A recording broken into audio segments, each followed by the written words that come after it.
আজ থেকেই gas cylinder সস্তা। ১৮৩ টাকা পর্যন্ত দাম কমলো। কারা পাবেন লাভ, কারা পাবেন না। নমস্কার, আপনারা দেখছেন বাংলা দৃষ্টিকোণ। জুলাই মাসের শুরুতেই এলো বড় স্বস্তির খবর।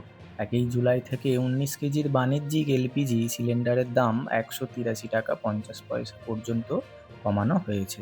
ফলে হোটেল, রেস্তোরাঁ, ধাবা, ক্যাটারিং এবং ছোট ব্যবসায়ীদের খরচ কিছুটা কমবে। তবে এখানেই রয়েছে বড় একটি বিষয়। সাধারণ পরিবারের ব্যবহৃত ১৪.২ কেজি গৃহস্থালী এলপিজি সিলিন্ডারের দাম কোনো পরিবর্তন করা হয়নি। অর্থাৎ বাড়ির রান্নার গ্যাসের জন্য আগের দামই দিতে হবে। কলকাতা সহ দেশের বিভিন্ন শহরে নতুন দাম আজ থেকেই কার্যকর হয়েছে। আন্তর্জাতিক বাজারে এলপিজির দামের ওঠানামা এবং তেল সংশোধিত মূল্য পর্যালোচনার পর এই সিদ্ধান্ত নেওয়া হয়েছে। বিশেষজ্ঞদের মতে বাণিজ্যিক গ্যাসের দাম কমায় রেস্তোরাঁ ও খাবারের ব্যবসায়ীদের কিছুটা স্বস্তি মিলবে। এখন প্রশ্ন উঠেছে, যখন ব্যবসায়ীদের গ্যাসের খরচ কমেছে, তখন কি হোটেলের, রেস্তোরাঁর খাবারের দাম কমবে? যদিও এই বিষয়ে এখনো কোনো সরকারি ঘোষণা নেই, তবে অনেকেই আশা করছেন ভবিষ্যতে এর ইতিবাচক প্রভাব বাজারে দেখা যেতে পারে। অন্যদিকে গৃহস্থালী এলপিজির দাম অপরিবর্তিত থাকায় মধ্যবিত্ত পরিবারের হতাশা থেকেও গেল। বহু মানুষ আশা করেছিলেন মাসের শুরুতে রান্নার গ্যাসের স্বস্তি মিলবে, কিন্তু সেই অপেক্ষা আপাতত